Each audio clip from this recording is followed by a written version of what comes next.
Medicina de emergencias, emergencias cardiovasculares y shock. Dentro de este primer tema vamos a tratar lo que son las emergencias cardiovasculares, donde entrarán temas como son arritmias, paro cardíaco y otras patologías que tienen que ver con el sistema cardiovascular y cómo abordarlos de la mejor manera. En medicina de emergencias cardiovasculares comenzaremos por definir qué es un paro cardíaco y cómo brindar un soporte vital básico para luego proseguir a un soporte vital avanzado o un soporte vital de alta complejidad. Cuando hablamos de paro cardíaco, nos referimos al cese abrupto y completo de la circulación.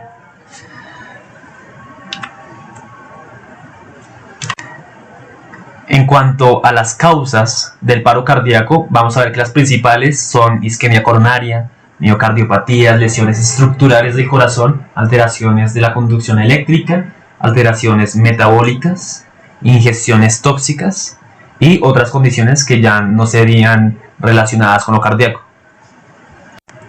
Epidemiología del paro cardíaco. Vemos que las últimas actualizaciones en paro cardíaco son del país de Estados Unidos del año 2020, en donde se tomaron 500.000 casos, 500.000 arrestos, donde hubo paro cardíaco, los cuales ocurrieron 325.000 fuera del hospital y 200.000 en el hospital. Hay una sobrevida muy importante de alrededor del doble, con una sobrevida del 10% si ocurrió fuera del hospital, hasta un 30%, y un 20% si ocurrió dentro de un hospital. Hay que tener en cuenta el nivel del hospital y si es un centro de salud o un hospital de alta complejidad, donde veremos una diferencia notable.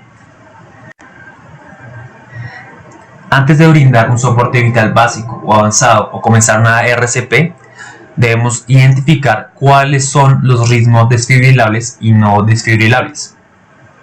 El corazón normalmente funciona con milivoltios, pero si le brindamos una descarga a un corazón en asistolia, la verdad no tendrá ningún resultado.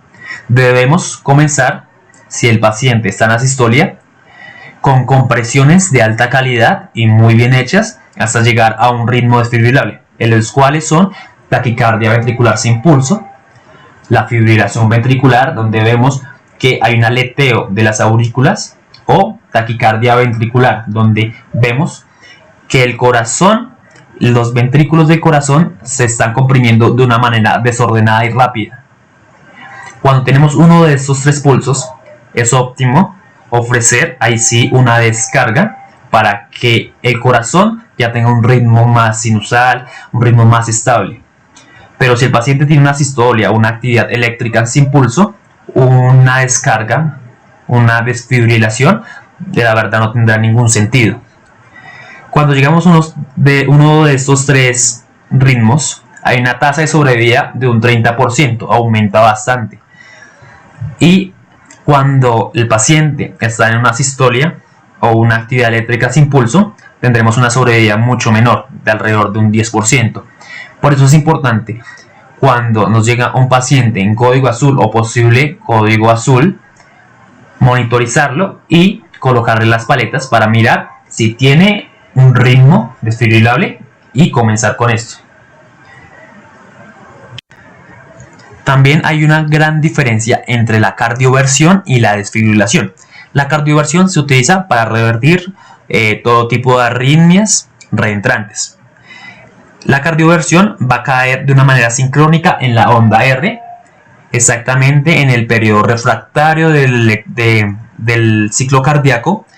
En cambio, la desfibrilación solo va a ser útil en los tres ritmos desfibrilables y va a caer de una manera asincrónica sin importar en qué punto esté el ritmo cardíaco, y va a caer directamente a reiniciar el ciclo cardíaco.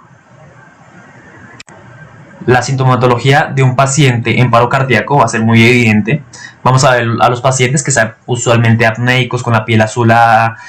Los pacientes también se van a encontrar inconscientes con respiraciones agónicas o jadeos. Vamos a comenzar a palpar los pulsos carotídeos o apicales, que son los que más se sienten, y también vamos a generar estímulos dolorosos en prominencias óseas y veremos que el paciente la verdad no responde a esos estímulos. En la evaluación inicial del paro cardíaco siempre han enseñado que comencemos con un esquema ABC, pero cuando el paciente no tiene signos y la verdad tiene muy mal pronóstico, se ha cambiado y actualizado a que comencemos con un esquema CAB, donde priorizamos toda la parte cardiovascular. Lo más importante es saber si el paciente tiene pulso. Vamos a comenzar con una comprobación de pulso carotídeo. Vamos a ir al cuello y comprobarlo con el primer y segundo dedo de la mano, y al menos durante 10 segundos vamos a verificar si el paciente tiene pulso y si está o no indicado comenzar una RCP. Aquí lo vemos de nuevo, se palpa un pulso de la carótida durante alrededor de 10 segundos, y si usted realmente no siente un pulso, vamos a comenzar de una vez con la RCP. Por encima de cualquier tratamiento o medicamento, se ha demostrado que cuando se le brinda al paciente una RCP de alta calidad, se le va a mejorar las probabilidades de supervivencia. ¿Cuáles son los elementos de una RCP de alta calidad? Vamos a encontrar que son principalmente 5. Se ha establecido una tasa apropiada de 100 a 120 compresiones por minuto. Eso es lo que se ha establecido. 100 compresiones en un minuto del corazón, donde, segundo, la profundidad debe ser alrededor de 5 a 6 centímetros. Se debe presionar con fuerza y hacer que realmente el corazón se comprima y mande la sangre de los ventrículos a los órganos diana, principalmente al cerebro. También se debe mantener una continuidad, evitar que la RCP se esté interrumpiendo por monitorizar al paciente, o también evitar que el paciente que no está canalizado de tener una RCP o unas compresiones para realizar otro tipo de procedimientos. Se debe evitar por encima de un 60%, se debe mantener la continuidad de una RCP. También se debe permitir que el pecho regrese a su estado normal. Cuando se generan compresiones, los reanimadores a veces no dejan que el pecho retorne a su estado normal y el corazón no se llena de sangre. Los ventrículos no van a llenarse completamente de sangre, y cuando lo oprimen, la verdad no se va a obtener la misma cantidad de sangre al cerebro cuando se va a realizar las compresiones. También vamos a evitar la hiperventilación. Vamos a mantener una tasa de ventilación óptima de 4 a 6 ventilaciones por minuto. No vamos a estar hiperventilando al paciente, de hacer más de 8 ventilaciones, porque no es efectivo. En esta gráfica podemos evidenciar una tasa de compresión donde vemos evidenciado que alrededor de 100 a 120 compresiones por minuto es lo más ideal para que el paciente aumente su probabilidad de supervivencia, en donde cuando hay menos de este índice se disminuye la cantidad y la probabilidad de supervivencia, y cuando se aumenta también este índice también hay disminución de la supervivencia del paciente. Cuando se mantiene un índice de 100 a 120, la probabilidad de supervivencia aumenta.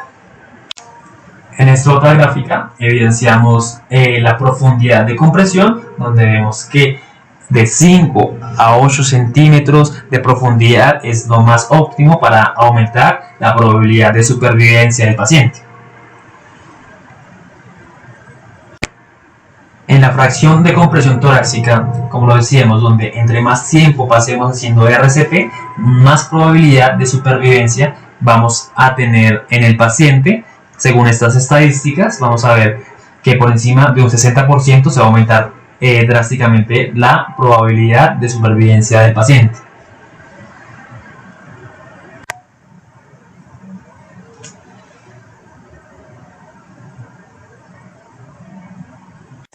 Aquí en un resumen, ¿cuál sería la RCP de alta calidad? Los pasos serían empujar con fuerza de 5 a 6 centímetros de profundidad, empujar rápido de 100 a 120 compresiones por minuto. También evitar que la RCP no sea continua, sino que sea lo más continua posible, y evitar la hiperventilación, mantener alrededor de 6 ventilaciones por minuto. Ahora, cuando identificamos que un paciente tiene un ritmo desfibrilable, lo primero que tenemos que hacer es realizar la desfibrilación. La desfibrilación es una intervención muy sensible al tiempo, entonces entre más rápido hagamos la desfibrilación, mucho más eficaz va a ser. Entonces, más importante que la RCP, más importante que la ventilación, que las drogas o el acceso venoso, lo más importante que hay que hacer en un paciente que tiene un ritmo desfibrilable es ofrecerle esa desfibrilación oportuna y lo más rápido posible. Ahora vamos a identificar cuáles son los ritmos impactables o los ritmos desfibrilables. Y dentro de los ritmos desfibrilables vamos a encontrar el primero, la fibrilación ventricular, que es el primero de arriba, donde vemos que no hay complejos QRS realmente, es un garabato desorganizado. Vemos que hay actividad eléctrica, pero es muy desorganizada y no se ven complejos ni hay un ritmo en realidad. También vamos a ver la taquicardia ventricular sin pulso, donde vemos que sí hay evidencia de complejos QRS, pero son amplios y de un aspecto muy extraño. Cada vez que vemos un ritmo que sea rápido y con complejos QRH, vamos a sospechar que el paciente tenga una taquicardia ventricular, que es un ritmo impactable. Ahora, es muy importante identificar cuáles son los ritmos desfibrilables y no equivocarnos, saber qué es BF y BT, que son fibrilación ventricular y taquicardia ventricular, porque el objetivo de hacer una desfibrilación al paciente es básicamente reorganizar algo que está desorganizado, como lo evidenciamos en el ritmo de fibrilación ventricular, que es un ritmo totalmente desorganizado. Vamos a tener en cuenta que si hay un paciente que tiene un ritmo que no es fibrilación ventricular o taquicardia ventricular, un ritmo que está organizado y le damos una desfibrilación, vamos a precipitar una fibrilación ventricular o vamos a hacer básicamente lo contrario, desorganizar algo que estaba organizado y vamos a causarle una arritmia al paciente que no tenía. Entonces, realizar la desfibrilación solo en casos que sean pues susceptibles de una desfibrilación, en casos que sean FB o FT. Acá vemos una tasa de supervivencia en donde evidenciamos que en realidad la desfibrilación es un procedimiento que es muy sensible al tiempo. Entonces, entre más rápido desfibrilemos a la paciente, más probabilidad va a tener de supervivencia.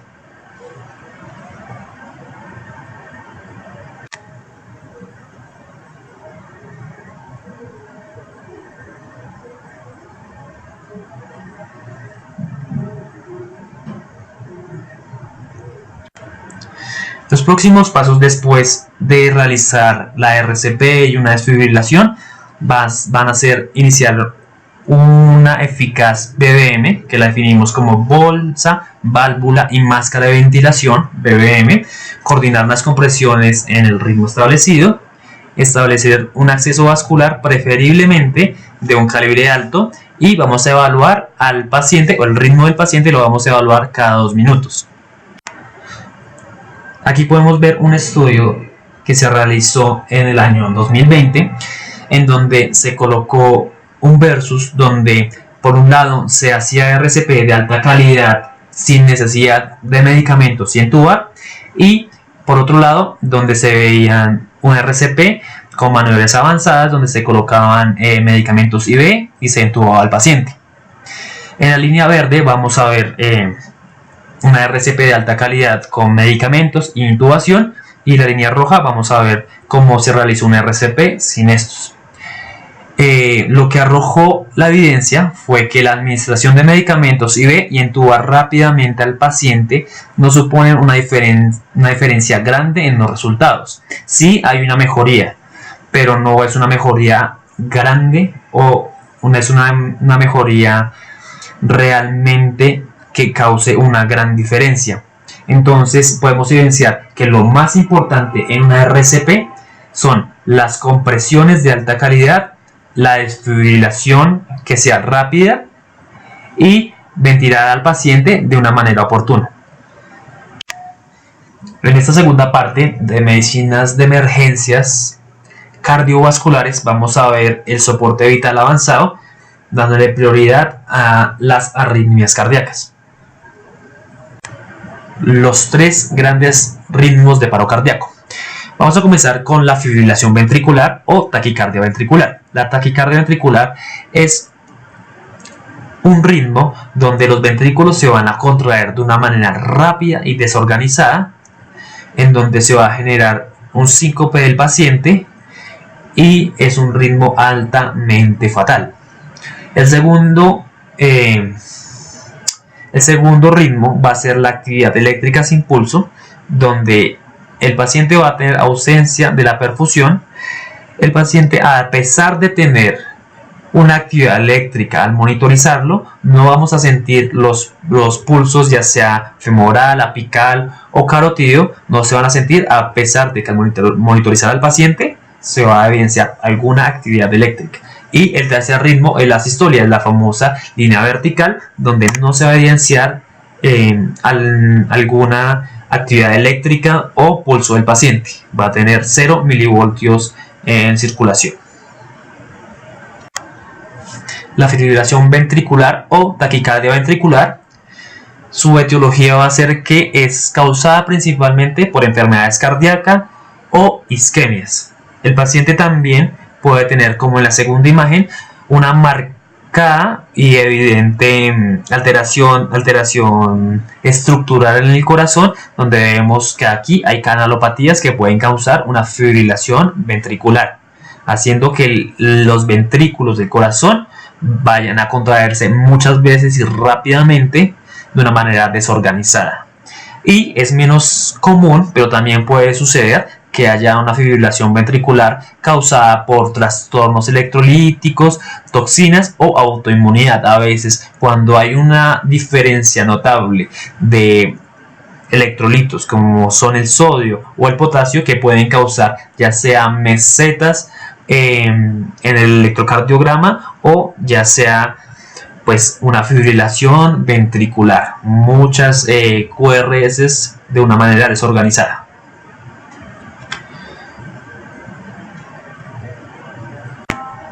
Aquí podemos ver un electrocardiograma de una fibrilación ventricular, una marcada fibrilación ventricular, donde vemos que es un ritmo totalmente desorganizado, donde no se ven complejos QRS, simplemente es una actividad eléctrica completamente desorganizada y aleatoria. Es un electrocardiograma que nos muestra un ritmo completamente incompatible con la vida, es un ritmo totalmente fatal. Así que si algún día se encuentra con este ritmo en un electrocardiograma, tiene que realizar una intervención inmediata, porque es un ritmo que puede ser fatal. Es un ritmo muy peligroso e incompatible con la vida totalmente. En este segundo electrocardiograma vamos a ver la taquicardia ventricular. A pesar de que la taquicardia ventricular es un ritmo rápido de alrededor de 100 a 150 bits por minuto o de 100 a 150 latidos por minuto, sí podemos evidenciar en este electrocardiograma QRS marcados. Vamos a ver una organización. Los QRS tienen la característica de que son QRS anchos y el paciente puede estar ya sea sintomático o el paciente puede no presentar ningún síntoma. Entonces el paciente puede estar completamente estable sin ningún síntoma. El paciente puede no presentar ningún tipo de dolor o alteración, pero en otros casos el paciente puede tener comorbilidades y puede tener sintomatología que incluso le pueda llevar a un síncope. Entonces, ¿cuál es la intervención más importante para este tipo de arresto, para este tipo de arritmia, como la fibrilación o taquicardia ventricular? Como ya lo decíamos, fibrilar de una manera oportuna. La desfibrilación es un procedimiento susceptible al tiempo y es el tratamiento más importante que se debe hacer, y se debe hacer de manera rápida. Bueno, aquí vemos un algoritmo típico de una RCP, de un soporte vital avanzado, donde lo primero que tenemos que hacer es pedir ayuda. Antes de iniciar la RCP, tienes que buscar ayuda para que puedas tener un equipo multidisciplinar que te esté ayudando y no realizar el RCP solo. Después de valorar los ritmos, desfibrilar, mantener unos ciclos de RCP, vamos a valorar en el quinto lugar la administración o no de medicamentos intravenosos como son la epinefrina o adrenalina. Lo que causa este medicamento es que va a restringir el flujo de sangre a los órganos principales como son el corazón, el cerebro, los pulmones, y los otros órganos van a tener restricción de sangre, van a llegar mucha más sangre a los órganos más importantes del cuerpo. Los órganos diana van a ser sobre todo el cerebro. Entonces vamos a tener en cuenta la decisión del médico, ya que estos pacientes, cuando se les administran estos medicamentos, pueden tener consecuencias a largo plazo renales hepáticos. Pero como es una situación de vida o muerte, pues así sea un porcentaje pequeño, si aumenta la probabilidad de vida, pues es un riesgo-beneficio que es considerable. También, después de verificar con el ritmo, si es un ritmo asincrónico, está muy indicado el uso de amiodarona y otros antiarrítmicos que son eficaces y sirven mucho. De alrededor de un 30% van a mejorar la calidad de un ritmo que estás organizado a mantenerlo más sincrónico. La epinefrina o adrenalina es un medicamento adrenérgico agonista no selectivo. Este medicamento, como ya lo mencionamos, va a aumentar la resistencia vascular sistémica y aumentar la perfusión al corazón y el cerebro. Entonces, aumenta el flujo sanguíneo a corazón y cerebro, restringiéndolo a otros órganos por debajo del diafragma que en el momento no son tan relevantes para la supervivencia en el caso de la emergencia.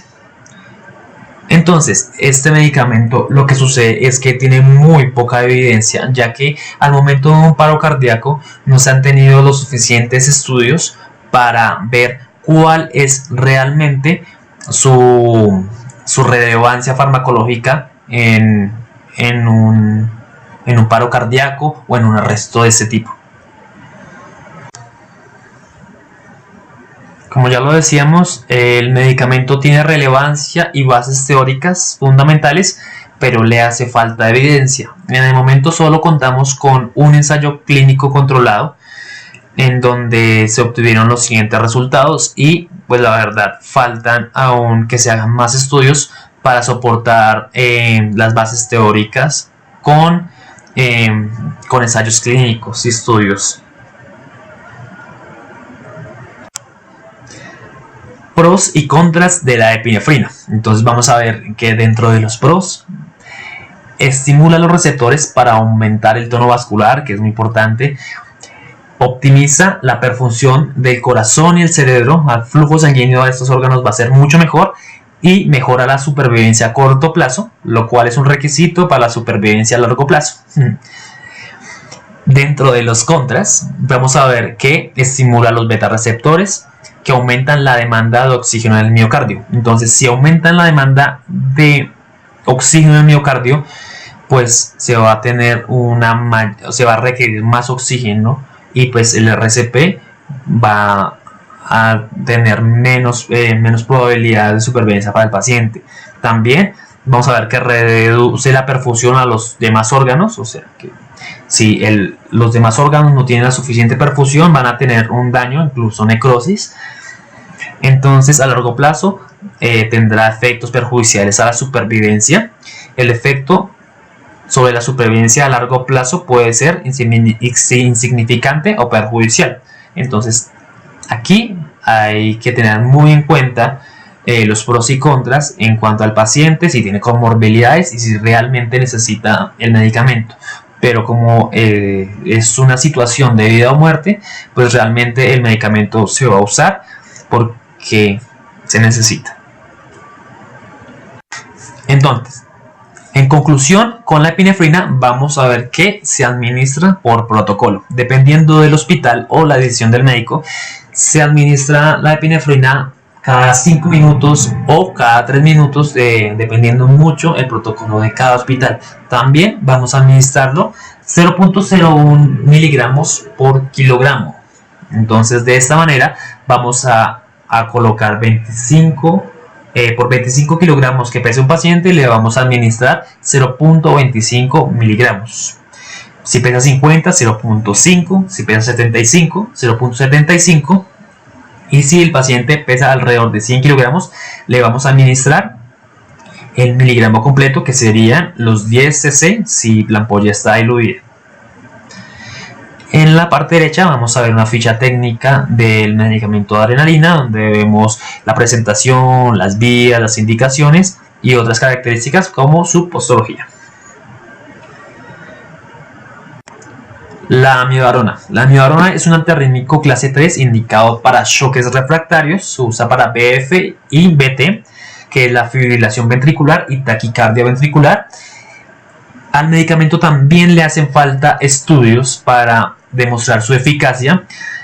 Sin embargo, pues tampoco tiene evidencia de la superioridad de la amiodarona sobre la lidocaína, que es otro antiarrítmico que se usa comúnmente, y tampoco tiene gran evidencia sobre el beneficio a largo plazo. Entonces, lo único que se evidencia ahorita es que 2 estudios muestran mejoría de la supervivencia a corto plazo cuando se colocan en versus con un placebo. Bueno, aquí podemos ver otra vez el algoritmo de la ARCP, donde cabe recalcar que desfibrilar y verificar el ritmo es algo que es muy importante, sin dejar de realizar las compresiones si tenemos un caso como una asistolia o una actividad eléctrica sin pulso, donde hubo un paciente que tiene un paro cardíaco. Entonces, realizar la verificación del ritmo sin dejar que esto afecte las compresiones, o mantener por encima del 60% la continuidad de la RCP. Actividad eléctrica sin pulso. Como su nombre lo dice, la actividad eléctrica sin pulso, vamos a ver una actividad eléctrica, un EKG normal. A veces evidenciaremos que en el EKG se puede ver bradicardia, o que en la actividad eléctrica no hay muchos milivoltios, no va a ser una actividad eléctrica fuerte, pero al momento de palpar los pulsos carotídeos, apical, femoral, no se van a evidenciar esos pulsos, solo la actividad eléctrica al momento de monitorizar al paciente. Actividad eléctrica sin pulso, por sus siglas PEA. Cuando vemos las siglas PEA, significarán actividad eléctrica sin pulso. Entonces, ¿cuáles son las intervenciones más importantes en este tipo de arresto? Entonces, para este tipo de arresto en emergencias, primero se deberá establecer cuál es la causa de la PEA, actividad eléctrica sin pulso. Mecanismos de la PEA. Entonces, ¿qué puede estar causando una PEA, una actividad eléctrica sin pulso? Primero, un corazón vacío. ¿Qué queremos decir con un corazón vacío? La conducción eléctrica en el corazón es normal, pero la contracción que se produce es ineficaz. ¿Por qué? A veces, a pesar de que se estén constriñendo los ventrículos de una manera oportuna, de que el corazón esté latiendo bien, no hay la cantidad suficiente de sangre de los ventrículos para enviar al resto del cuerpo. ¿Por qué? Puede ser causado por hipovolemia o por una obstrucción extracardíaca de llenado, como por ejemplo un taponamiento cardíaco o un neumotórax a tensión que no está dejando que llegue la suficiente cantidad de sangre a los ventrículos para que ésta, al comprimirse, se envíe al resto del cuerpo. O también se puede generar una disociación electromecánica. ¿Qué quiere decir esto? A pesar de que haya un electrocardiograma completamente normal, de que la actividad eléctrica se esté dando con normalidad, los miocitos, que son los músculos cardíacos, la unidad funcional del corazón, no se está apretando, no se está generando una constricción de del músculo y se está deteriorando el metabolismo energético y básicamente los miocitos no están funcionando de una manera óptima y el corazón no se está contrayendo, no se está generando ese latido en los ventrículos. Bueno, en cuanto al diagnóstico de la PA, vamos a tener una mnemotecnia, que es la mnemotecnia de las 5 H's y las 5 T's, que es una mnemotecnia que funciona mejor en inglés, pero también la podemos utilizar en español. Entonces vamos a comenzar con las T's. Las 5 T's, que son tensión neumotorácica, puede causar una PA, taponamiento cardíaco, toxinas, trombosis coronaria o trombosis pulmonar, pues son una de las etiologías y causas de la PA. También dentro de las 5 H's vamos a ver la hipovolemia, la hipoxia, el ion hidrógeno, o sea que se va a causar una acidosis por aumento de los iones de hidrógeno, y una hiper o hipopotasemia, vamos a tener un desequilibrio del potasio, o una hipotermia, que también puede causar una diferencia aquí y causarnos una PA. Para hacerlo de una manera más específica, vamos a desglosar cada una de las H's y las T's. Entonces, dentro de la primera H, que es la hipovolemia, si el paciente no tiene volumen de sangre, no tiene la cantidad de líquidos en su torrente sanguíneo, pues su corazón estará vacío y se causará la PA. Hipoxia. Si eres hipóxico, tu metabolismo aeróbico será ineficaz y no podrás producir una cantidad normal de energía para impulsar la contracción cardíaca. Recordemos que el oxígeno es fundamental para generar energía en el cuerpo, pues por el ciclo de Krebs y pues para producir lo que es el ATP, que es la moneda energética del cuerpo. Ion de hidrógeno, o sea acidosis, vamos a tener un pH acidótico, una acidosis profunda en el corazón. En realidad no puede apretar normalmente el corazón y no deja que el corazón se constriña eficientemente. Una hiper o hipopotasemia, entonces hiper o hipocalemia, también se le puede decir así. Tiene que ser bastante profunda, pero los trastornos graves de potasio pueden precipitar una PA. Entonces, hipotermia. Si el cuerpo está realmente frío, el corazón no podrá contraerse normalmente.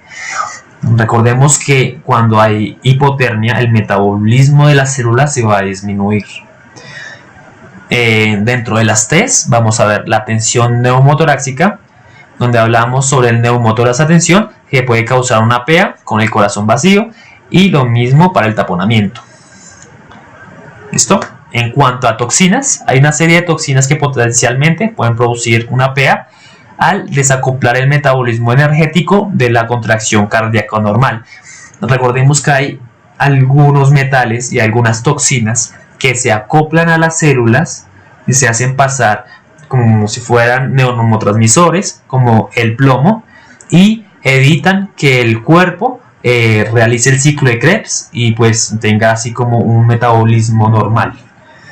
Trombosis coronaria. Básicamente causan PA con el corazón vacío, de la misma manera que cualquier otra causa obstructiva, no dejan llegar el flujo sanguíneo. Entonces aquí está como claro las causas de las 5 H's y las 5 T's. Aquí podemos ver con un ultrasonido un derrame pericárdico, donde esta cantidad de líquido está ocupando gran cantidad del espacio, pues donde tiene que moverse el corazón, y pues no, el corazón realmente no puede latir por la cantidad de espacio que le están ocupando. Entonces lo que pensamos en hacer, pues después de hacer el ultrasonido y ver esa gran cantidad de líquido, es hacer una síntesis pericárdica y drenar y eliminar todo este líquido. Así el corazón pues tendrá el espacio suficiente para latir con normalidad, sin estar como aplastado o obstruido por esa cantidad de líquido que le genera presión.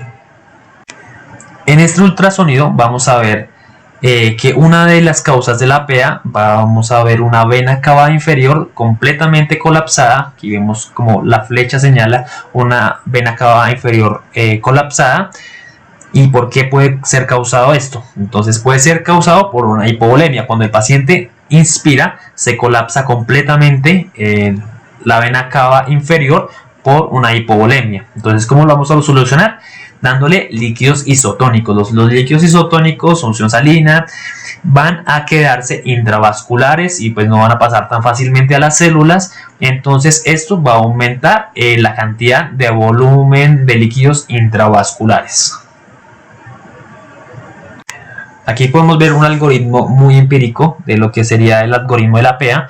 Como lo habíamos mencionado antes, comenzar con pedir ayuda, obtener un acceso intravascular, buscar la causa subyacente, la epinefrina. Entonces la epinefrina, como va a atraer pues los líquidos de todo el cuerpo al corazón y al cerebro, pues no vamos a tener este corazón vacío como lo vemos en la PEA. Entonces la epinefrina sí puede ser un gran tratamiento contra la PEA. Continuar la RCP, comprobar el ritmo cada 2 minutos y continuar con la búsqueda del tratamiento. Entonces ese es el algoritmo como muy empírico de la PEA. La sistolia. La sistolia es un ritmo típico de un paciente que está en un paro cardíaco, donde el corazón no tiene ninguna actividad eléctrica. Es una línea horizontal donde no se ve ningún tipo de onda o actividad eléctrica. En la sistolia vamos a comenzar con una RCP de alta calidad, ya que es un ritmo donde no hay ninguna actividad eléctrica y el corazón está completamente detenido y no hay ningún pulso palpable. Vamos a prestar especial atención en la oxigenación y ventilación del paciente. También cabe recalcar que se debe mirar muy bien si el paciente que está monitorizado tiene bien colocados los latiguillos y su monitorización, ya que a veces el paciente no tiene conectado bien pues la monitorización. Puede que estemos oprimiendo la máquina, esté prendida, pero no está bien conectada al paciente y no está dando un resultado erróneo. Entonces, verificar que el paciente realmente esté en una sistolia, una actividad eléctrica que esté ausente y donde no se evidencia ningún tipo de pulso. La sistolia también comúnmente se relaciona como una confirmación de muerte. Si ya el paciente llevan más de 20 minutos o un tiempo establecido de una reanimación y el paciente continúa con la sistolia, es una confirmación de muerte, una enfermedad a tratar y pues se debe terminar con la reanimación cuando sea apropiada. Entonces, en conclusión, lo más importante que debemos hacer en una RCP de alta calidad es realizar la RCP de alta calidad para todas las detenciones o todos los asaltos que tengamos. Mirar muy bien el ritmo cardíaco, que estemos identificando cuáles son los ritmos que tenemos al monitorizar al paciente. Desfibrilar los ritmos desfibrilables, cuáles son BF y BT, y dar epinefrina o amiodarona si el médico lo está ordenando y así lo considera él. Y si tenemos una PEA, entonces tratar de evitar que ese corazón esté vacío. Continuando con la medicina de emergencias, en nuestras emergencias cardiovasculares vamos a proseguir con un tema que es la aproximación al dolor en pecho. Dolor en pecho. Entonces el dolor en pecho siempre es una emergencia. El paciente cuando llega al triage vamos a priorizarlo, darle un triage si se puede, un triage 1 y estabilizar al paciente con una mnemotecnia CAB si es necesario. Brindarle al paciente una toma de paraclínicos y un electrocardiograma. Mientras tanto, vamos a pensar en el diagnóstico mientras se realizan los paraclínicos pertinentes. Vamos a crearnos unos escenarios donde vamos a pensar cuáles serían las posibles causas de ese dolor en pecho. Si tengo un electrocardiograma de tal característica, si tengo un dímero D o si tengo una troponina positiva, ¿qué podría hacer? Ya cuando lleguen los paraclínicos con sus resultados, pues ya tendríamos varias ideas de cuál de esos escenarios se está cumpliendo. También vamos a ordenar pruebas esenciales al mismo tiempo reconocer las condiciones que requieren tratamiento emergente y aliviar el dolor del paciente. Es muy importante aliviar el dolor del paciente, ya que es un signo vital. Cuando llega un paciente con un infarto agudo del miocardio, vamos a aplicar la mnemotecnia de Mona, que sería morfina, M, O de oxígeno, N de nitroglicerina y A de asa o ácido acetil salicílico, que sería la mnemotecnia principal para un IAM.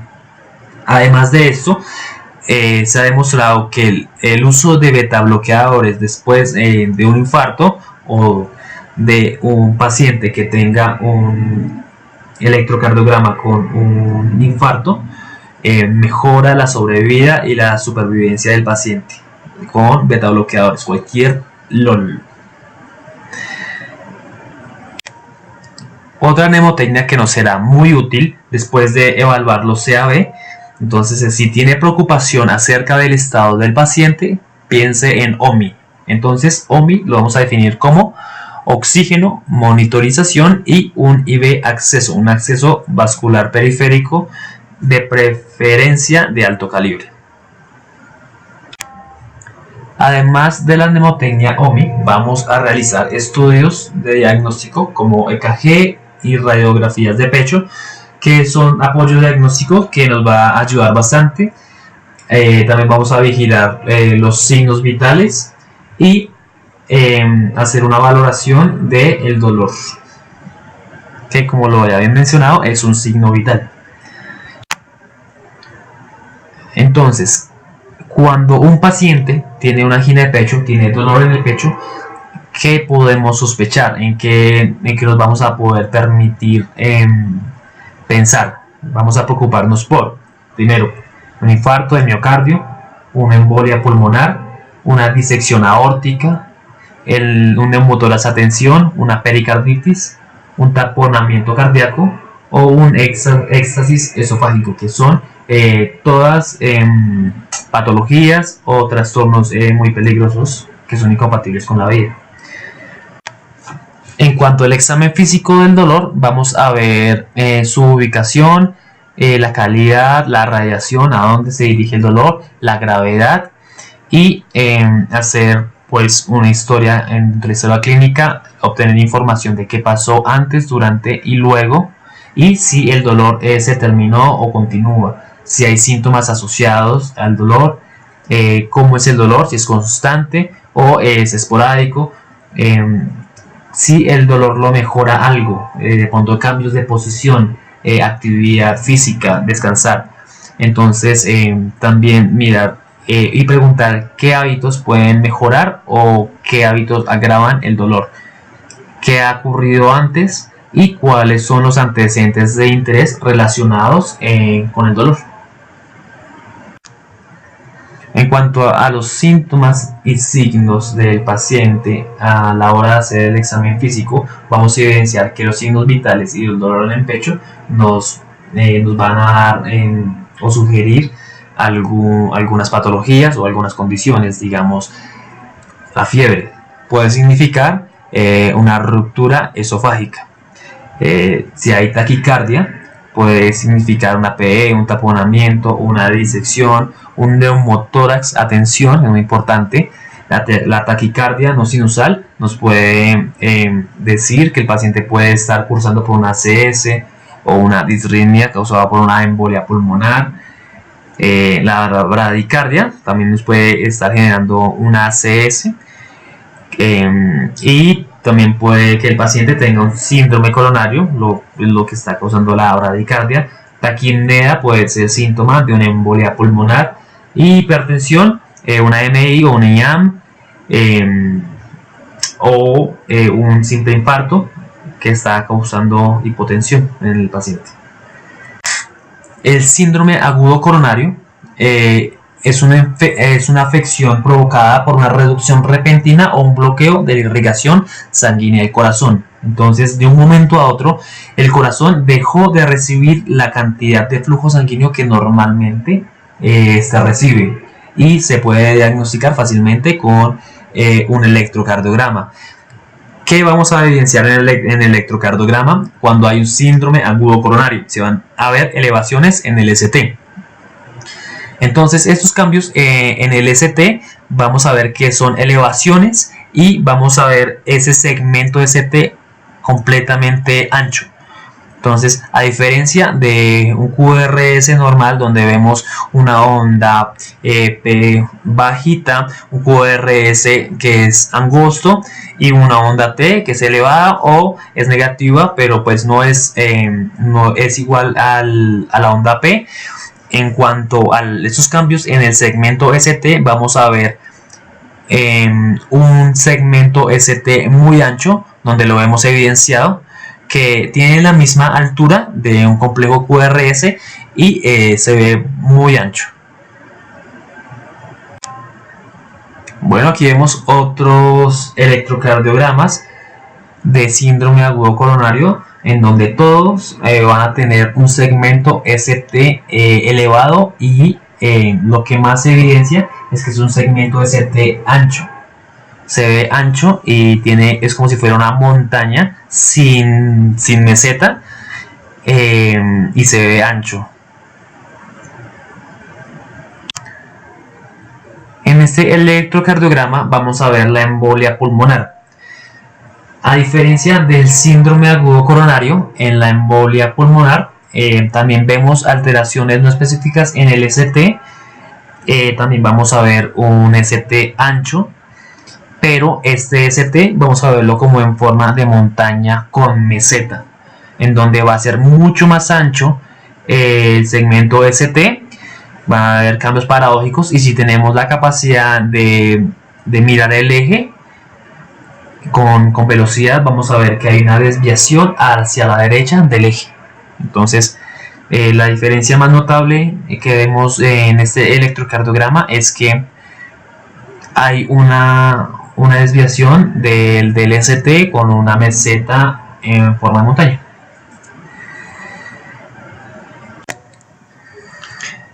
En este electrocardiograma vamos a ver, se va a ver evidenciada la pericarditis, donde nos dice que hay elevaciones o depresiones de las ondas PR. Entonces aquí evidenciamos que hay ondas P's y ondas R's que están fuera de lo normal, no se ven lo que llaman P's picudas y R's altas. Normalmente no vemos que esos complejos QRS sean tan altos, pero sí vemos que, digamos, la onda R está muy elevada, está muy picuda, y las P's normalmente tampoco son tan altas. Entonces vamos a ver depresiones y muchas elevaciones de las ondas P y las ondas R. Donde la flecha roja indica es donde más hay evidencia de esas elevaciones y depresiones.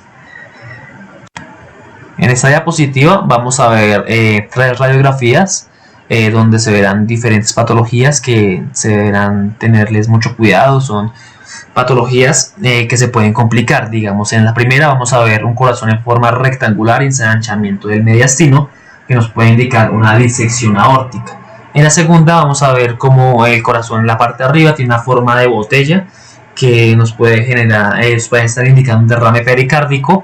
Y en la última vamos a ver como si fuera una opacidad, un borrón de los pulmones. Entonces esto sería un neumotórax, hay aire en la cavidad pleural.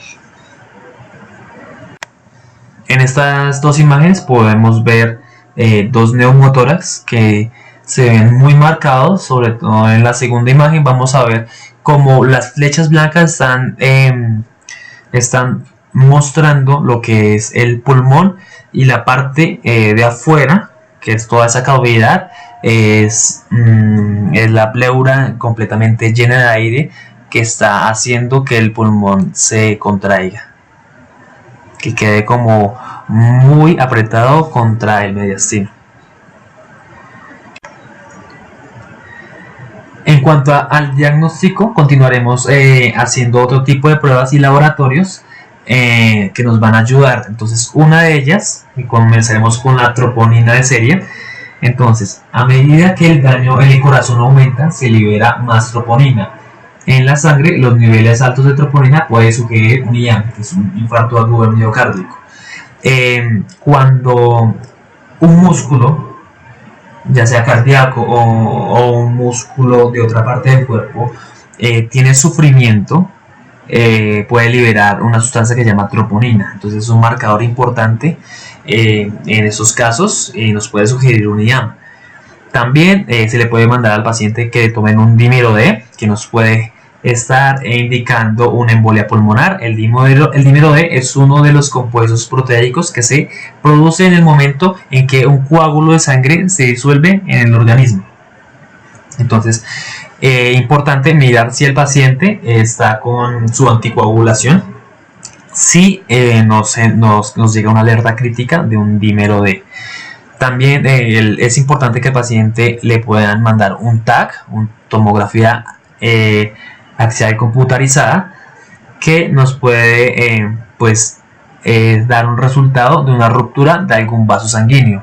Si tenemos un vaso sanguíneo que está roto, con un TAC vamos a ver cómo se muestra este líquido regado por todas las partes de las células. Se evidencia de una forma blanca, y en un ecocardiograma podemos evidenciar si el paciente tiene pericarditis. Entonces, en cuanto al tratamiento de un dolor en pecho, como ya lo habíamos mencionado, vamos a recurrir a la mnemotecnia MONA, que se utiliza en síndromes coronarios sospechosos. La mnemotecnia sería M de morfina, O de oxígeno, N de nitroglicerina y A de aspirina o ASA, que sería ácido acetilsalicílico. Vamos a utilizar AINES o también opioides, como lo son la morfina, hidromorfona, la neperidina, el fentanil. Son los opioides, pero principalmente se utiliza morfina o su versión sintética, que sería la hidromorfona, que actúa ya diferente en un metabolito activo y tiene pues tiene una diferencia de una equivalencia de 1 a 10 un poquito más fuerte. Aquí, continuando con la mnemotecnia de MONA, vamos a desglosar un poco más. Comenzamos con la morfina. La morfina se ha presentado, se utiliza para dolores que son un poco más fuertes, y pues tiene muchos efectos adversos. Dentro de estos tiene efectos adversos gastrointestinales y efectos adversos psicomotores. Dentro de los gastrointestinales produce altas náuseas. Entonces se aconseja a los pacientes que tengan somnolencia y ganas de vomitar que se acuesten en decúbito lateral derecho o izquierdo, ya que hay pacientes que se acuestan boca arriba y además de la somnolencia presentan vómitos y broncoaspiran con el propio vómito y han fallecido por esta causa. En cuanto al oxígeno, si presenta hipoxia, se va a administrar oxígeno. La nitroglicerina es un vasodilatador coronario que pues va a ayudar con el dolor isquémico. Obviamente no va a nadie con hipotensión, porque pues va a aumentar la condición. Y una aspirina, que es un agente antiplaquetario que ayuda a mejorar la perfusión cardíaca. Entonces la aspirina, pues como ya lo sabemos, va a actuar en la pared de las plaquetas, haciendo que no haya adhesión ni agregación durante 3 días, que ya termina básicamente el efecto de la aspirina, porque se crean nuevas plaquetas cada tercer día. En cuanto a los agentes antiplaquetarios, se debe tener cuidado con la aspirina y con otros agentes antiplaquetarios en pacientes que tengan una sospecha de disección o otra patología quirúrgica. ¿Qué pasa? Que si el paciente tiene una disección, si colocamos un antiplaquetario va a aumentar el sangrado, y si el paciente tiene una patología quirúrgica, pues al momento que vayan a llevarlo a salas, en el procedimiento, en la cirugía, va a sangrar bastante. Esto se podría revertir colocando vitamina K, que sería ya como como un antagonista, sobre todo de pacientes que se anticoagularon. La vitamina K es el antídoto de los medicamentos, principalmente la warfarina, que es un anticoagulante que actúa de manera extrínseca. Entonces acá vemos un resumen del tratamiento empírico del dolor, MONA, AINES y opioides. En cuanto a las equivalencias de los AINES y los opioides, vamos a ver acá un porcentaje y unas equivalencias de cada medicamento con su equivalencia y qué tan fuertes pueden ser. Entonces en el lado izquierdo vamos a ver el paracetamol, conocidos como el ácido acetilsalicílico, el diclofenaco y la dipirona, que son los más conocidos con su porcentaje. Y en el lado derecho vamos a ver otros dos medicamentos como son la metadona, la hidromorfona, la buprenorfina, el tapentadol, el fentanil, la oxicodona más naloxona, la oxicodona y la morfina, que son ya tendremos aquí la equivalencia con su acción, que la verdad en opioides IV es acción rápida, actúa alrededor de 10 a 15 segundos después de su administración por una vena de calibre pues grande. Y pues también encontramos medicamentos que son muy buenos en acción prolongada, como la oxicodona más naloxona, que a veces los colocan subcutáneos y tienen una muy buena acción prolongada en dolores que son más crónicos. Algo importante de mencionar es que la naloxona es el antagonista de los medicamentos que son opioides y se usa en el tratamiento de intoxicación aguda por opioides, cuando hay una sobredosis o básicamente hay una intoxicación por el consumo de estos medicamentos, o cuando el paciente o la persona pudo consumir opioide de otra sustancia, como lo sería la heroína.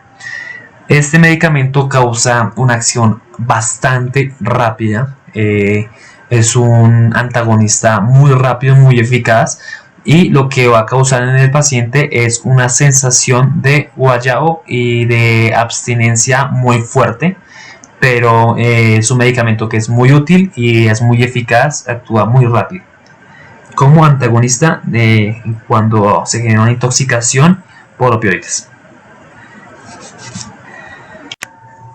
Con esta diapositiva damos por terminada la primera parte de emergencias cardiovasculares para dar paso a la segunda parte de síndromes coronarios agudos, que estará también muy interesante.